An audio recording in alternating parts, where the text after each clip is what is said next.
Hi! Welcome to my YouTube channel!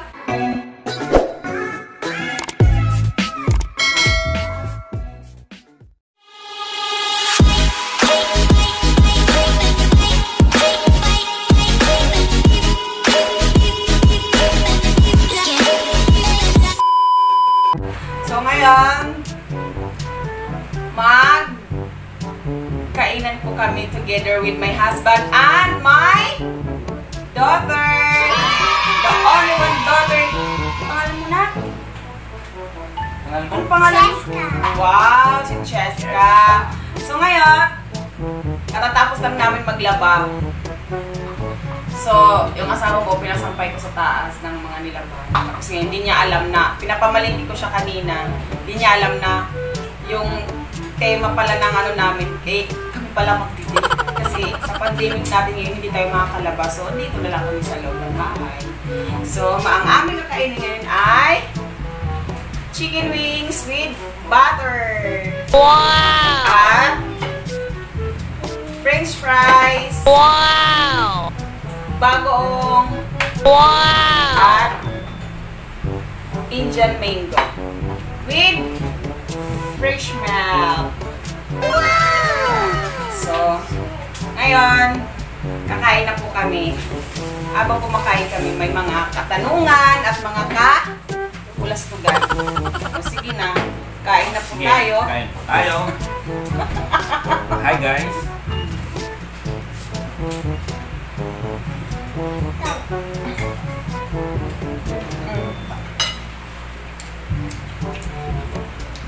Kasi daw po kasi si asawa ko hindi siya makapag-date sa akin sa labas.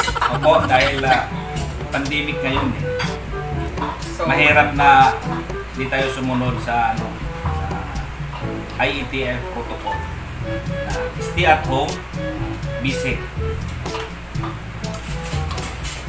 So, pasensya na. My love. Ito lang yung kaya natin. natutuwa ka na. Okay naman to eh. Maganda nga to, wala nang pamasahe.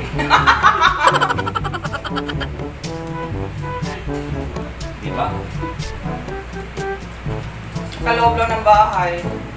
Di ba? Kaysa doon, pupunta ka pa, mamasaya ka pa sa tricycle. Kasi yung pang maisama yung anak mo. Kaya dito lang sa loob ng bahay, di ba? Kumain ka lang. Imbis na kami kakain ng chicken wings. Mapinsanan ko ay pamangkin ko. Hindi na inaasahan na siya pala ang kadate ko ngayon. No? Kuwan ka na. Walang kanin. Kanin please! So ngayon, may hinahire yung asawa ko. Kasi Stranded na OFW, ayan o. papuntang Hong Kong. Ayaw kasi magpabakuna eh. Kaya dito nire-renew yung visa niya. Kaya dito muna sa akin.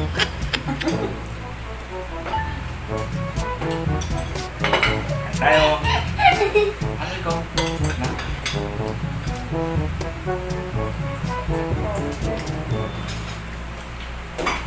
Ano?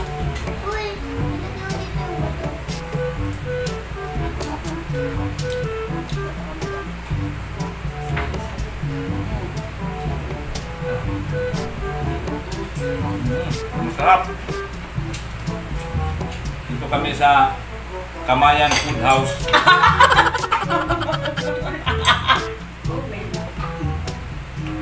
Kamayan Food House.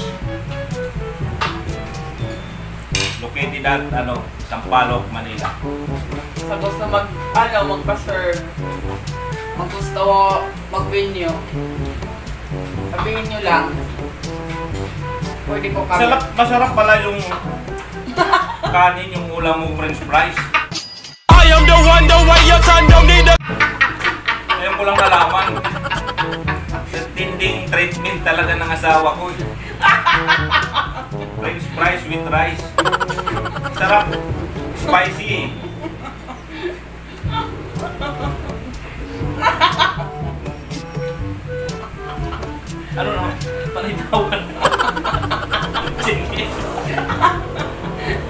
ng rice with rice.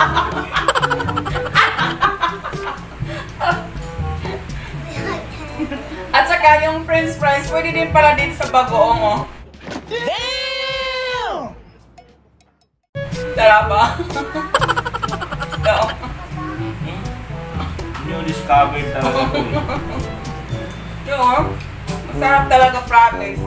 Alam mo kung sino ang nagluto nito? Yung pinsan ko. Niya marunong siya magluto. Diba?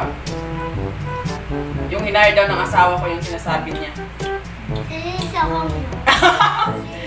Lisa Honyos Vlog. Paki-subscribe na lang po. May vlog po siya.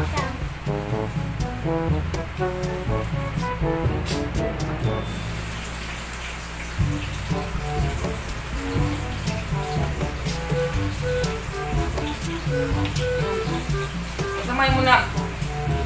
Pwede naman mangga at saka kanin. Ano na po tahong ah? Waiter, please.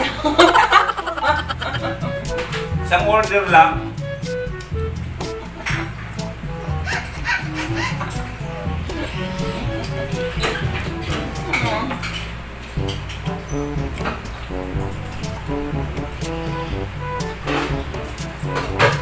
So, ito lang po ang aming makakaya sa aming pag-date.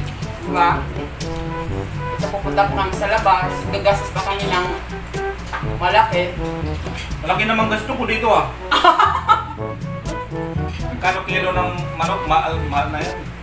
Kano ba? 170 kilo. Pero mas more pa rin. Kahit pa paano. Press na lang.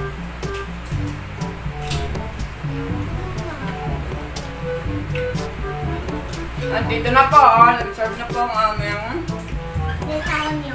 si Lisa Honyo.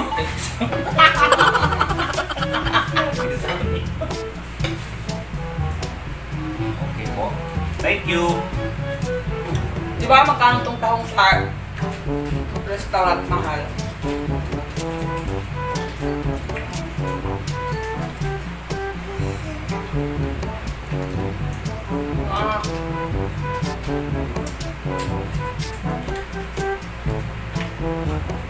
Kapag nasa labas kami,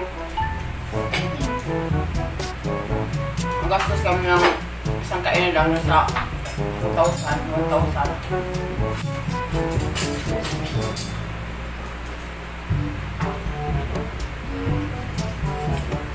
Dito na lang kami mag-date. Diba? Diba nga?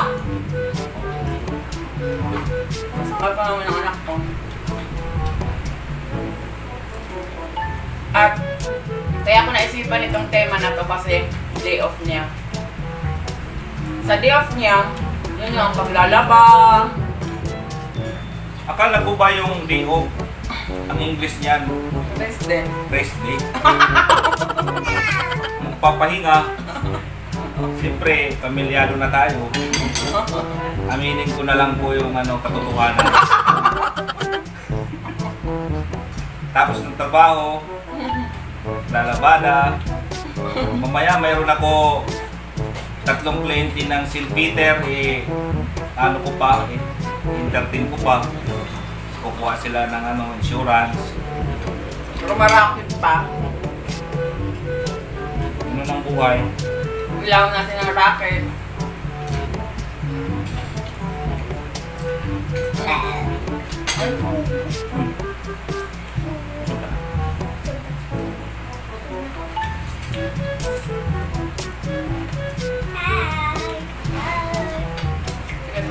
Sarap.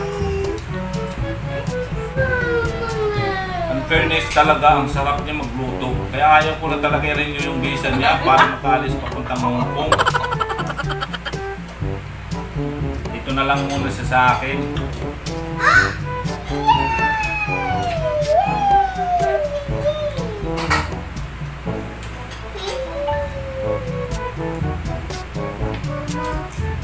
Diba magkakasan na sahod mo kay Mami, yes? Ang sahod ko sa kanya, Starting lang muna. 1,000? 5,000 kinsina. Okay lang naman daw sa kanya kasi free wifi naman. Nakakapag-YouTuber din siya. At saka nakakapag-video call siya sa kanyang boyfriend from England. Tuwang-tuwa nga din ako kasi ang galing na rin mag-English, grabe.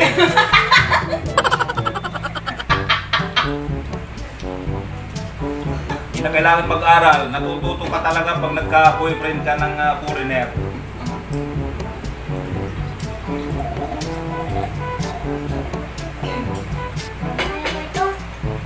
Ang sarap magluto. Baka meron dyan na gusto magpaluto, sideline, willing siya. Tikman nyo naman. Wala kayong pagsisisihan. Fresh milk. Masarap.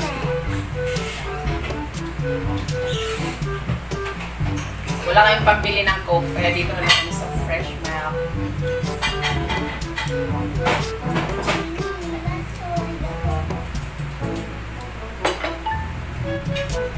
Masarap ang Indian Mango, guys.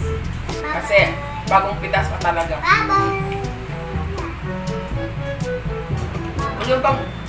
Yung bagong pitas na parang makarog-ko, pag tawag mo. Makarog-karog. Makarog-karog. Saka yung binagoongan na may halong karne. Kabilang din nagluto. Binagoongan na bagoong. Ay, ano?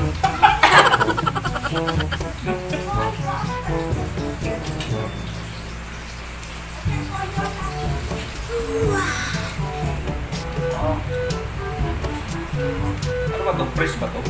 Fresh. Fresh milk. Fresh milk.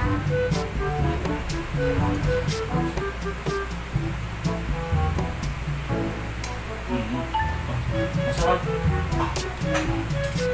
Siya yung batang maarte na Puro ayaw. ayaw. Pero maganda rin kasi hindi ka mapapagasto dito. Puro ayaw.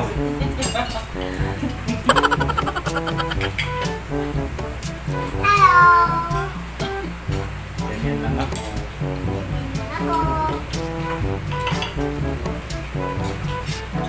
Hindi na kaya. So guys, dito na po nagtatapos ang aming family bonding. So, please like and share Bye. and subscribe. Bye. Bye! Thank you.